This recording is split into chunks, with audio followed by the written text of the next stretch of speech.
Oke, bismillahirrahmanirrahim. Assalamualaikum warahmatullahi wabarakatuh. Bertemu lagi kita mengudara bersama Bang Baher atau Bang Baher Mansyah pada siang hari ini di Sabtu tanggal 11 Juli 2020. Dan saya ditemani oleh sahabat dan saudara saya ini dari jauh. Ya, dari jauh dari ujung Pulau Jawa. Siapa lagi kalau bukan Muhammad Sofyan atau sering disapa dengan Cak Sup atau Cak Sofyan. Nah, beliau ini adalah saudara dan sahabat saya. Saya bertemu dengan Cak Sofyan ini pertama kali mau berangkat ke Kenya dan saya dengan Cak Sofyan dan satu lagi Kak Fahri Makassau dari Sulawesi Selatan. Kita bertiga berangkat ke Kenya dan yang bertahan adalah saya dan Cak Sofyan pada waktu itu. Nah, itu perkenalan saya dengan beliau dan beliau posisi saat ini berada di Situbondo, Jawa Timur.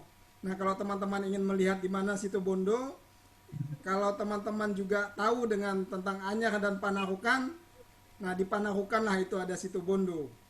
Nah, dulu Situbondo ini tempat pelabuhan strategis di zaman VOC.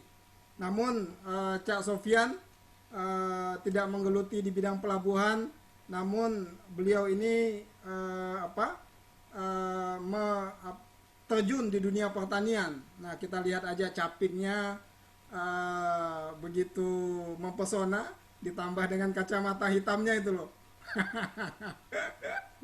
Ya, ini kayaknya sudah menjadi pengusaha petani ya, atau petani pengusaha. Nah, kita akan mengulas lebih jauh tentang beliau ini, mengapa dalam usia muda, usia sekitar 27 ada usia, Cak? Ya, ada 7 nih. Nah, 27. Nah, 27 beliau sudah menggeluti dunia pertanian dan di belakang beliau ini adalah dan di depan beliau dan di sekitar beliau adalah lahan pertanian yang beliau garap. Nah, pertanyaan pertama buat Cak Sopian. Apa latar belakang Cak Sopian terjun ke dunia pertanian di usia yang sangat muda, sementara teman-teman yang lain memilih kerja di kantoran atau bekerja di bidang yang lain begitu. Silakan Cak Sofian. Ya, salam kenal semua yang menyaksikan. Baik. Terima kasih kepada abang saya nih dari Sambas, Bambang Hermansyah. Saya mengenal beliau itu dulu masih kelas 2 SMA. Jadi kenal pertama kali secara virtual itu ya lewat HP dulu. Saya masih ingat dikasih nomor sama Kak Tati di Parda ya. Terus pertama kali dijemput di pintu keluar stasiun Jatinegara. Pertama kali itu ke Jakarta. Siap. 2010 ya, Cak ya? Dan kenapa? 2010 silam, bulan Juli waktu itu. Bulan Juli. Sekarang juga bulan Juli ya. Oh iya. Betul, betul, betul. Jadi bulan Juli waktu itu saya diutus oleh Warda Jatim untuk mengikuti salah satu event kepemudaan, khususnya di Kepanduan waktu itu. Nah, sekilas tentang perjumpaan saya dengan Kak Baher ini. Jadi mengapa di usia muda saya memilih untuk terjun ke pertanian? Sebenarnya apapun profesi kita, ini kalau saya pribadi berawal dari kegelisahan sebenarnya. 2015 silam, ketika saya pulang dari Surabaya, pergi studi sih sebenarnya, cuma nggak sempat lulus, tidak meluluskan diri. Jadi di semester 10 saya keluar karena ada beberapa hal dan sampai sekarang juga tidak melanjutkan untuk studi lagi. Jadi pulang waktu itu secara kronologis sih saya masih belum bisa menentukan profesi apa yang akan saya geluti. karena bidang saya waktu itu di jurnalistik. Jadi kurang lebih 1 tahun saya keliling ke desa-desa untuk ambil foto ya, motret. Kebanyakan foto-foto saya tentang HI Human Interest, dan biasanya saya setor ke Jawa Pos waktu itu untuk dijadikan foto view di halaman koran Jawa Pos di Radar Situbondo waktu itu. Tetapi dalam perjalanan saya menemukan banyak persoalan terutama di sektor pertanian, karena di Situbondo ini mayoritas ya kalau nggak petani, nelayan. Karena juga sepanjang daerah Situbondo juga di sampingnya ada pantai dengan potensi biota laut yang sangat melimpah. Dan ini saling sinergi sebenarnya. Namun itu juga belum cukup sebagai dasar mengapa saya tertarik ke dunia pertanian. Hal yang paling sangat kuat mendorong saya untuk terjun ke dunia pertanian jadi keluarga sebenarnya. Karena sejak saya masih studi di luar, SMA saya juga di luar waktu itu, di Pondok Pesantren Zainul Hasan Genggong, di Pajarakan Probolinggo tepatnya. Sejak lulus SD saya di sana.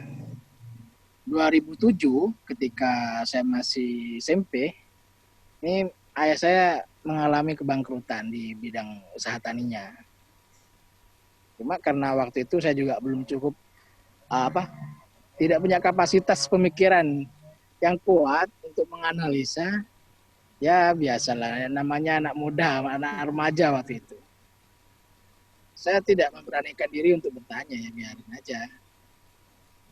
Mungkin kendala-kendala tadi hanya seperti itu. Tetapi setelah melakukan pembiaran tersebut, ternyata juga lambat laun tambah parah. Kebangkrutan hingga juga terlilit hutang, baik hutang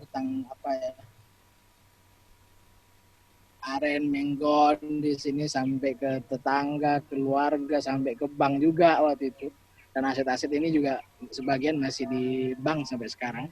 Cuma alhamdulillah beberapa tanggungan Bapak setelah saya bertani ini lumayan berkurang dari hasil pertanian yang selama ini saya geluti.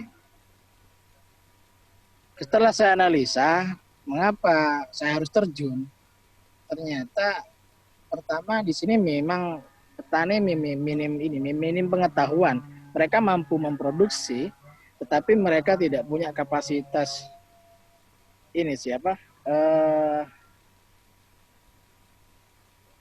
menentukan perencanaan apa yang harus mereka tanam, apa yang harus mereka jual, dan kebutuhan apa yang harus mereka siapkan ini kurang. Jadi mereka yang mengalir bertani ya pokoknya nanam gitu aja. Sekarang musim cabai, ya ikut tanam cabai. Tanpa dihitung, kira-kira ini potensinya bagus, enggak. Tetapi di sana masih ada persoalan yang sangat mendasar setelah saya telusuri. Di sektor air sebenarnya. Karena air di sini air irigasi, kiriman dari Bondowoso, dan petani mau ngairin sawahnya itu harus nunggu giliran dari sawah-sawah. Ya kalau kami posisi punya lahan di hilir ya nunggu dulu selesai dulu. Itu sih. Siap. Dan memang rata-rata di sektor energi khususnya di air ini banyak mafianya memang. Jadi kita sulit menentukan kapan kita harus tanam, kapan kita harus ngairnya, harus bersabar. Nah, dari hal itu saya merasa ini saya harus terjun dan nggak boleh melakukan pembiaran ini. Sama di keluarga dan juga mengajak teman-teman untuk pelan-pelan menyelesaikan, mengurai persoalan pertanian terutama air dan lain sebagainya. Sehingga pelan-pelan kita juga bisa mengoptimalkan lahan-lahan kita. Karena jujur saja saya sekolah juga karena bertani. Jadi biaya-biaya sekolah dulu di pesantren juga di semasa kuliah dan workshop selama ini ya karena hasil pertanian. maka setidaknya saya sekarang balas budi lah ke sektor pertanian. Itu Kak Baher. Luar biasa ya, cukup cukup menggugah hati juga kenapa pilihan itu jatuh ke pertanian. Namun tidak berlama-lama untuk menerima takdir begitu saja. Cak Sopian bangkit dan mencoba untuk terjun ke lapangan secara langsung. Nah, ngomong-ngomong, apa yang ditanam ini, Cak? Apa saja tanaman pertanian yang Cak Sup tanam ini? Oh ya, mungkin saya harus bercerita ya biar Hmm, teman-teman juga paham. siap. Paling tidak jadi referensi lah. Hmm, Jadi waktu itu kan sulit air. ya. Saya juga tidak punya kemampuan untuk apa atau ilmu tentang budidaya pertanian karena juga meskipun saya anak petani juga nggak pernah ini sih, nggak pernah diajarin gimana tanam cabai, tanam jagung, nggak pernah sih. Hmm, Cuma ya masa kecil aja dulu ikut bajak karena ayah saya juga tukang bajak, ya di lahannya sendiri juga di milik tetangga gitu. hmm, 2013 waktu itu saya sih sudah sering pulang ke Situbondo untuk ngobrol-ngobrol di sini dengan dengan tetangga, dengan teman-teman. Dan memang waktu itu nenek saya bilang ada tanaman ini yang unik sebenarnya namanya bulir. Bulir itu sorghum kalau bahasa nasionalnya. sorghum. Ada yang bilang cantel, macam-macam lah istilahnya banyak. Hmm, Itu salah satu tanaman yang sangat tahan air dan ditanam sekali bisa panen berkali-kali. Nah, ketika 2015 tersebut masa-masa kritis di keluarga, saya mencoba berpikir terbalik.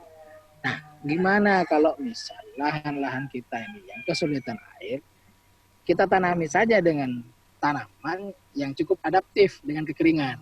hmm, Jadi saya ya melakukan riset kecil-kecilan lah, kira-kira ada tanaman apa itu.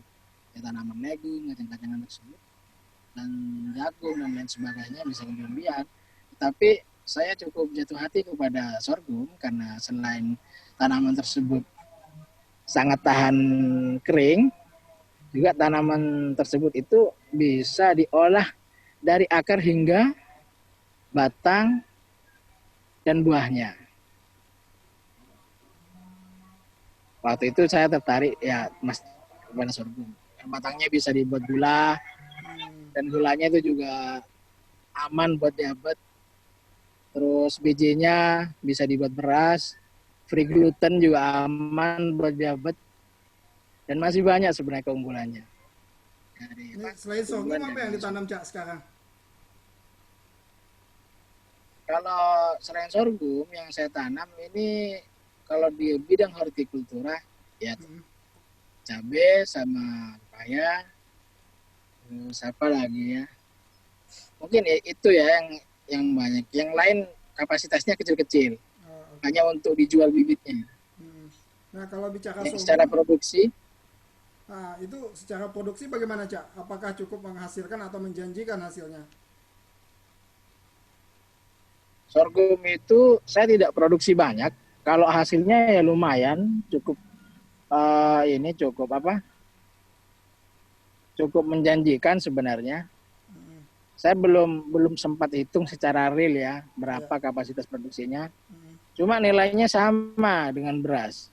Jadi beras sorghum itu paling murah 10.000. Oh, oke. Tepungnya bisa mencapai 20 sampai 50-an lah. Tergantung marketnya kemana. Hmm, Karena saya jarang sih jual di sini. Biasanya saya tawarin ke teman-teman di daerah kota seperti di Jakarta, Jabodetabek lah, Jogja. iya. Ya, Yang kurang lebih fanatik lah dengan makanan-makanan sehat. hmm. Sehingga saya nggak pernah taruh harga, tapi mereka biasanya menghargai dengan harga yang di atas rata-rata. Gitu. Alhamdulillah. Berapa ngomong-ngomong sekilo tuh, Kak, Cak Sufyan, sorghum? Kenapa? Berapa harganya per kilo ya? Kalau yang sudah diproses dijadi beras, harganya 10.000 paling murah itu Oh, paling murah per kilo. sorghum. Hmm. Oke, nah, kendala Cak Kalau Sufyan. yang Hmm. Ya, lanjut. kendala ya, kalau modal sih untuk pengembangan wajar lah ya. Ya. Tapi bagi saya kalau modal cash itu tidak jadi apa, tidak terlalu jadi hambatan bagi saya karena saya juga mulai dari nol. Saya Hmm. tanam sorghum waktu itu ya juga tanam di pagar hanya 10 biji kalau nggak salah. Oh. Terus berkembang. Hmm. Kendala mungkin pertama saya lahan masih terbatas. Iya. Lahan keluarga sih ada, cuma bagi saya ini harus dipisah karena bisnis nggak boleh bercampur. Oh, luar biasa ya. Harus ini ya, harus termanage. Harus Jadi profesional ya. milik, ya harus profesional. Iya, iya, iya. Terus kedua SDM. Hmm. Jadi saya masih sering gonta-ganti tenaga kerja sih karena memang kalau di bidang saya ini butuh tenaga yang cukup telaten, Hmm. cepat belajar, berinovasi juga, sehingga untuk pengembangan sektor lain ini bisa digarap. Iya, iya. Jadi selama ini sih buruh kasar tenaganya. Hmm. Ya harapan saya sebenarnya ke depan, saya juga pengen nih punya manajer ya paling tidak alumni pertanian. Iya, iya. Meskipun nggak lulus ya minimal punya pekerja ya sarjana lah. Iya, iya. Berapa banyak itu, Cak, Iya. ngomong-ngomong? Kenapa? Petani yang dilibatkan itu, buruh kasarnya itu. Kalau di pribadi Ah, nggak banyak sih, lebih banyak di pengolahan saja sebenarnya. Karena oke. yang lain saya garap sendiri, saya Hmm. kerjakan sendiri. Ada Iya. beberapa hal yang belum bisa saya lepas Hmm. di SOP-nya itu. Iya, iya. Nah, saya lihat ini Nggak kan, Cak. banyak sih, paling 10 orangan. Cuma kalau saya kan juga bikin perkumpulan di sini ada Kotas namanya, Koperasi Tani Sopet Sejahtera itu. Hmm. Itu anggota saya ada 30-an. Oh, mantap. Itu koperasi ya? Nah, itu khusus ya koperasi. Hmm. Nah, Sektornya ya perdagangan, jadi hasil produksi teman-teman itu kita bantu menjualkan. oke. Nah, ngomong-ngomong, berapa banyak petani seusia Cak Sofian di kampung ini, Cak? Kalau di kampung sih, kalau ngomongin petani ya, Ah, eh, angkanya sih tidak terlalu banyak. 0 sekian % sih menurut saya. oke, oke. Nah, ngomong-ngomong kan, Tidak sampai 1% kayaknya. iya, iya. Nah, Cak Sofian, saya lihat kan sering ikut workshop ke Jakarta, kemana ya. Dan bahkan waktu itu pernah Ah, saya dikirimin foto orang Jepang ya. Nah, pernah ke Bali kan pada waktu itu tuh. Nah, itu ya. bagaimana ceritanya, Cak? Eh, Sebenarnya saya suka silaturahmi ya. Oke. Nah, jadi di mana ada sumber pengetahuan pasti akan saya semperi. Luar biasa. Dan semua itu saya biayai sendiri sih. Oh, Jadi dari lebih hasil banyak pertanian ya? kepada inisiatif pribadi sih. Mhm. Ya, kecuali memang diundang secara resmi, misal oleh lembaga atau kayak kemarin itu diundang UGM Ya. perwakilan apa, perwakilan petani sini ya sampai sekarang masih nyambung. Mhm. Kebetulan sih ada proyek Kominfo itu kerjasama dengan pertanian Mhm. dan beberapa perguruan tinggi di Indonesia datang ke desa saya di sini di Desa Sopet. Hmm. Ngapain mereka, Cak? Itu programnya Kemendesi kemarin Oh, sama Kemendes. Kominfo. Oke, baik. Ya, Baik. Eh, nah, ini kan ini sudah di penghujung, tidak terasa sudah hampir setengah jam kita ngobrol, Cak. ya. Sebenarnya menarik. Nah, Cak Sofian ini kan masih usia muda, 27 tahun, dan memutuskan terjun di bidang pertanian, dan sudah saya rasa cukup menghasilkan karena pergi workshop, kemudian ikut pelatihan itu dengan biaya hasil pertanian, dan bahkan tamu-tamu dari luar tadi juga datang melihat hasil kerja dari Cak Sofian. Nah, apa pesan Cak Sofian kepada generasi-generasi milenial, khususnya anak-anak muda, untuk terjun dan ikut serta di dalam mengembangkan sektor pertanian, Cak Sofian? Uh, Pertama ya yang harus dimunculkan ini sense of crisisnya sebenarnya ke lingkungan. Oke. Karena bagi saya potensi itu ada di dalam persoalan. Jadi teman-teman milenial ini harus peka sebenarnya. Tidak perlu harus jauh-jauh kerja keluar ataupun ke perusahaan besar. Karena kerja di perusahaan kalian tetap jadi Jadi karyawan ya. anak buah, ya Jadi jadi anak ya buah. tetap jadi karyawan. Iya, iya. Tapi kalau kita kerja dari usaha sendiri, kita sebagai ownernya ya kita tetap bos meskipun bos kecil. Siap. Itu aja mungkin. Betul, betul, betul. Nah, boleh dilihatkan sedikit, Cak, mutar mungkin kameranya. Tadi saya lihat ada pohon cabai, kemudian ada pepaya di belakangnya. Oh, siap. Karena ini cukup lumayan panas. Iya, iya. View-nya mungkin tidak terlalu indah. Iya, iya. Jadi depan saya ini lahan 20 meter. Mhm. Berarti 20 kali 20 berapa ya? 400 meter persegi ya. Iya. Itu mau Ini ditanamin cabai ya, Cak, katanya tadi tuh. ya ini lahan sewa punya tetangga. Oke. Ini bedengan. Hmm, Dibuat begini. Ini buat persemaian cabai. oke. Terus di sekelilingnya saya tanami pepaya dan beberapa sayur yang lain untuk kebutuhan keluarga. Itu sudah siap panen semua itu. Luar biasa. Pepaya California. Ya buat apa? Upgrade nutrisi lah. Iya, iya, untuk konsumsi Tani biar pribadi. sehat. Iya, buat tamu-tamu dan juga dijual. Baik, baik. Terus ada kelor itu. Oke, Intinya sekecil apapun lahan kita dimanfaatkan. baik, baik. Itu. Luar biasa. Kalau di depan saya ini cabai. Iya.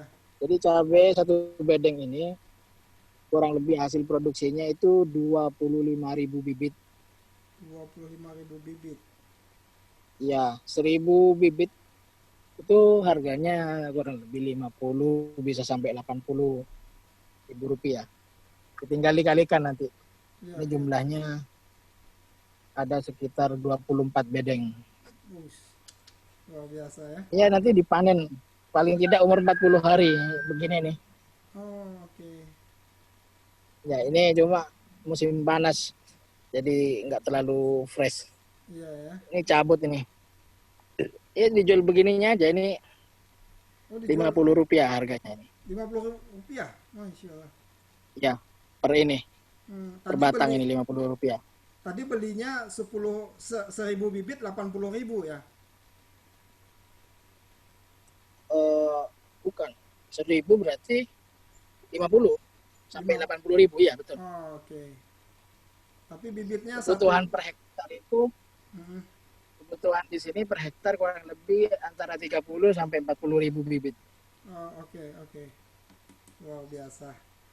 Oke, Cak Sofian. Ini ditanam secara estafet ini. Oh, jadi gantian ya. Ya, Hmm, biar nyambung terus setahun. ya, biar terus itu ya siklus ya, berputar terus. Nah, betul. Ya, ya. Oke, baik, Cak Sofian. Terima kasih banyak Yap. atas waktunya. Mudah-mudahan saya bisa ke Situbondo melihat langsung lahan pertanian Cak Sofian, dan saya paling ingin itu ke Taman Baluran, Cak Sofian. Oh, boleh, siap. Afrikanya Indonesia. Iya, betul. Saya udah lama ditawarin Cak Reunian Sofian. lah, paling tidak kita nggak reuni di Kenya. Reuninya di Baluran aja nanti. Lihat Siap. banteng. Siap, insya Allah. Terima Ya, kasih bisa. banyak sekali lagi, Cak Sofian. Siap. Salam buat keluarga dan sukses selalu buat pertaniannya, menjadi berkah buat keluarga tentu dan juga masyarakat sekitarnya. Amin, amin. Amin. Sekali lagi terima kasih banyak. Assalamualaikum warahmatullahi wabarakatuh, Cak Sofian. Waalaikumsalam warahmatullahi wabarakatuh. Terima kasih Kang Bambang. Ya, Mari. sama-sama.